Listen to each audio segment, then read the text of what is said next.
Movie thought 60 seconds of watching a helicopter look around a mountain was the start we needed to the sequel, when we simply want to know if the dolphin was ever allowed out of that tiny f***ing pool. You know, you could put somebody's eye out with that thing. With a helicopter? How? Also, how did the people on the helicopter even hear Ace's wisecrack in the first place? We airlifted out the last passengers, Ace. We're heading out. So the pilots know Ace, but they also seem surprised to find him. Wait a second. I think I got him. Even though he's directly below the wreckage from where they were airlifting passengers. Why do we need the twist that they all know each other? What about the animal cargo? Oh, now he shouts. I still don't buy they could hear a f***ing thing he's saying. Le who? The her. Yeah, still not funny. Managing to make this bird puppet creepier than anything in the Dark Crystal. Ace does not contract cryptococcus after mouthing this baby bird. Do not fret, my little woodland friend. This poor raccoon will endure being hung from a harness for over a minute to entertain us all.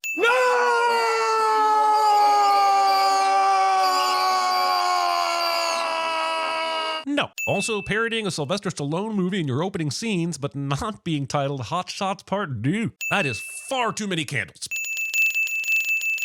What animal would climb up these stairs to hang out with an enlightened man who likes to talk out of his ass? Definitely not the lamb, lion, or tiger. Maybe the llama. Let me help you back. This bag and the cat inside are never seen again, which makes me very angry because that cat is so f***ing adorable. If we don't hurry now, we might miss the plane. Ace can't resist putting a slinky down a mountainous set of stairs. He stops to pet every puppy. He unrolls all the toilet paper in a public restroom. He separates the foil from the paper and gum wrappers for spit wads and origami bracelets. He cannot be on time. He cannot be contained. How did Greenwall manage to get him to the f***ing plane on time? Cool, the monkey gets to come along. But what about the rest of the animals Ace seems to have collected over his time? Are they all abandoned now? In case you confused it with the Benai province, Idaho, allowing Ace to drive when he's the one who doesn't know where he's going. Also, he's f***ing insane and shouldn't be near heavy machinery. When Ace turns the vehicle, a minor explosion tumbles the car into the parking space, and Ace will take credit for his like-a-glove action when it was all thanks to a sparky malfunction. Yes, a workaholic. The urine stain on your pants would signify that you're a Single shake man. Far too busy for the follow-up jiggle. So that's why everyone thinks I'm a workaholic? I mean, it's probably because I'm always at my computer, working. That's probably the reason, not the urine thing. Ace is never sued for assault in this or the previous movie. Casual suicide reference is casual. Ace is still hired after this.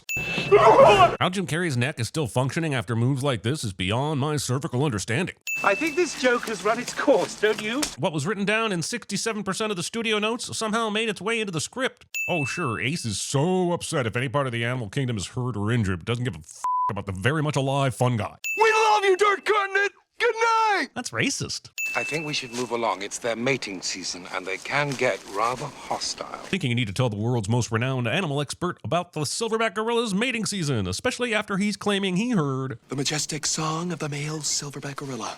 Bat? What? Bat? The one we're here to find, Mr. Ventura. You didn't say anything about a bat. It's weird that Ace was never told up to this point what animal he was looking for, but it's also super strange Ace never even f***ing asked. Should he lose his focus And fall, he must start all over again. Earthquake test! No one in the tribe attempts to stop Ace from f***ing around with their ancient tradition. He's good. With my help, he could be the best. Assuming you can help just because you showed up. I like you. I assure you he does not. No one does. Allow me to display my affection. Ace will now spend 20 seconds drawing all of the mucus from his body and expelling it, but will then go the rest of the movie without any bodily consequences for the lack of mucosal lining. Dragging Rafiki into this mess. For some reason, Ace's disrespect to the sacred bat cabana goes without punishment, even though the tribe's son can clearly see what he's doing. Guano! That sounds so familiar. Bat droppings. The movie wants us to believe that Ace knows a ton about animals and can pull facts out of his mind like Crepuscular Chiroptera. but he forgets about the name for bat shit. Even I know that. I am now a holy man. I think of women only as the mothers of our children. They are a sanctuary for the reproductive organs. A temple to house the miracle of procreation. Religion. Breathe and release. Movie leaves out scene where this man comes off the pole in a few days and kicks Ace's ass. You make me smile. But why? How? Why? They are doing this in sight of the pole guy. Shouldn't this flirtation be secret? Greenwall walks into Ace's personal mantra moment and makes full eye contact before Ace covers himself up. Greenwall doesn't look shocked, concerned, interested, or disgusted as he chats on, but he had to see it. Ace, there is nothing in your hair.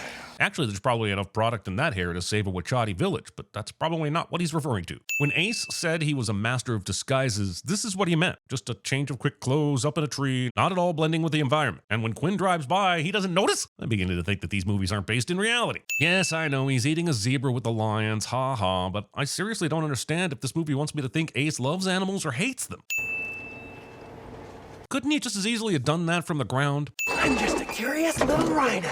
It's a good thing Ace remembered to pack his mechanical rhino that I'm sure he needs often in the city or at the monastery. Also, how did he manage to get this contraption set up in the right spot to spy on his mark? He was parasailing behind the vehicle moments ago. He couldn't have also been at the destination unpacking Robo Rhino from the delivery truck. Oh no, the wheel is detached from the cylindrical mechanism on the wall of the Rhino. He now holds a useless wheel in his hands. Whatever shall he do? Certainly not bash his body against the wall with the part jutting out. That would be painful. Oh, that sticky outer bit seems to be gone now. Carry on. Come on, girls. Choosing the safari tour that allows you to dangle from your vehicle like tempting tasty morsels. Also, none of the professional park people noticed the very strange Rhino with a seamed ass and a square seam on its side. The mother rhino is giving birth. Lady, you saw a human arm emerge out of that rhino. If you honestly think that's a natural thing that happens, please give those kids up for adoption. Disrespecting your eyeball. But before I do, I want you to know that I'm really, truly, very sorry!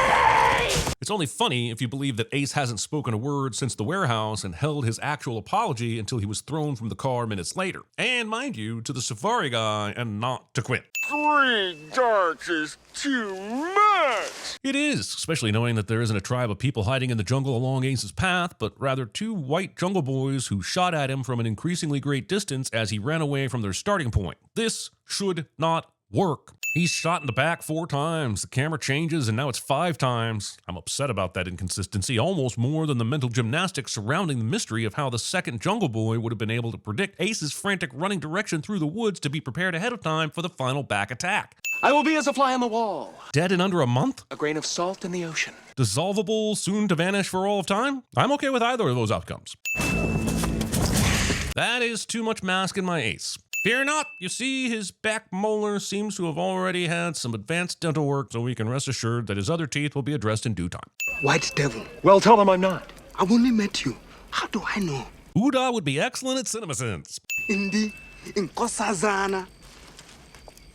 If you were under the impression everyone involved had learned anything from the problematic queer stereotyping from the first film, be assured they did not.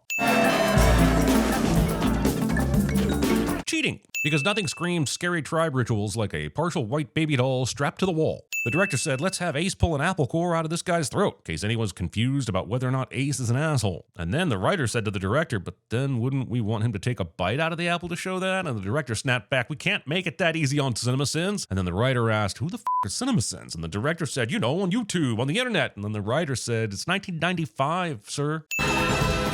That's not how babies are born. Discount Tommy David's, holy shit.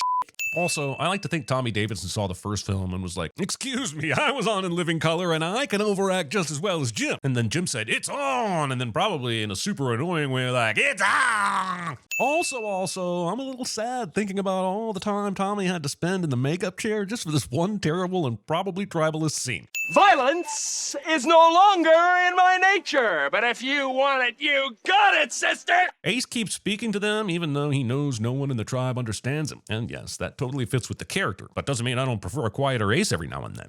Jim says you make him laugh. You are like sissy girl. Tribe speaks 0 English but have a Wachutu word for sissy. Ace is walking in his usual bullshit way with no pain after having 2 spears lodged in his legs. The Wachutu didn't take Chicago. Well, thank the sin gods, the Wachutu decided to shoot Ace in the ass for funsies. Imagine if there were no darts to compare to each other. We might be watching this movie for the rest of our f***ing lives. I think we can assume the stream gets pretty rough up ahead.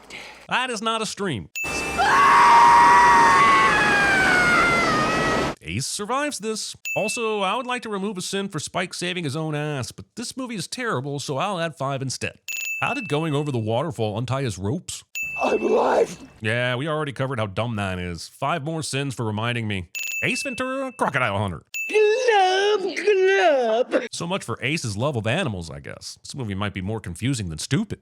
This isn't over yet. Movie just did an impression of me checking my watch 12 times in the last 20 minutes. It appears that Ace's meditation soul can be seen by all, and yet he never uses this superpower again, not even to look up hot princesses' skirts. Pillows that look like sausages. I need to know what it is the Wachatis possess that is of great value to civilized man.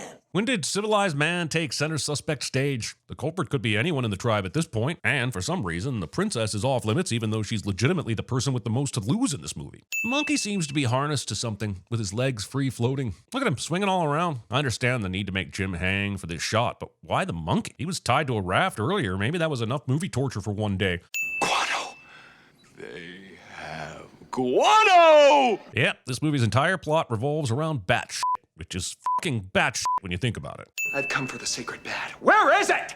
Why is? Whatever can you mean? The villain ends up being the person who actually hired the renowned detective to find the villain cliche, and that cliche never quits being really fucking stupid. Very good, Mr. Ventura. Very good. I believe you've solved the case. God damn, he gave up the goose that easily? I don't even think Jessica Fletcher or Columbo on their best day could get a baddie to confess so quickly. Oh, what? Did you hire me? You were my alibi to prove I'd done everything I could to stop it. That's not how alibying works. Shall I stick him on the wall? I don't think it'll be necessary, Godfrey. Agreed. And now that there's nothing for this bad guy to do, maybe he can join Cadby for some chess, since he's been playing alone for so long. Wait, where did the chess pieces from the start of this scene go? Green wall, hit the lights! It's daylight, Ace. Jesus. This works.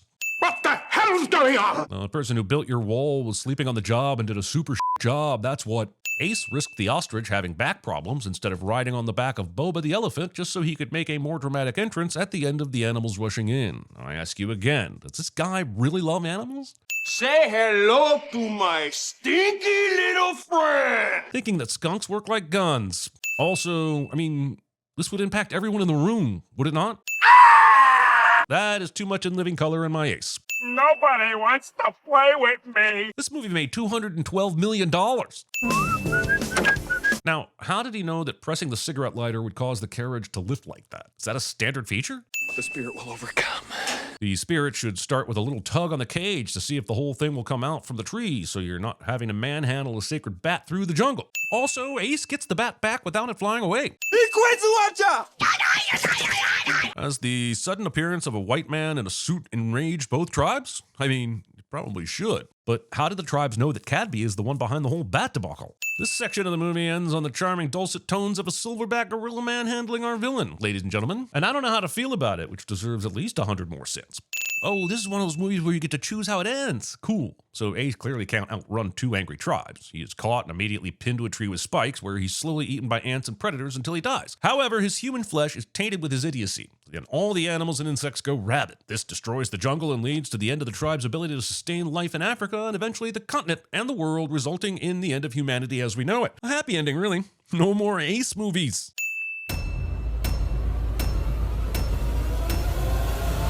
You eat pieces of shit for breakfast? I live for the simple things. Like how much this is gonna hurt. Sarah! Reach up and grab him! Well, hello. Yes. Want the knife? Why didn't you just go home? That's your home! Are you too good for your home? You would like my penis? Yes, I have one right here. You're an extreme workaholic. You recently returned from a short trip to Khotan in northern Africa. And upon your return, you more than likely took a nasty spill because of some shoddy masonry work. Good Lord, that's remarkable and completely wrong. What? Die, devil bird! It sure is spooky out here. Here's Johnny! You're crazy, man. You're crazy. That's what you slipped in, that's what was on your shoe, and that explains the abrasion on your palm!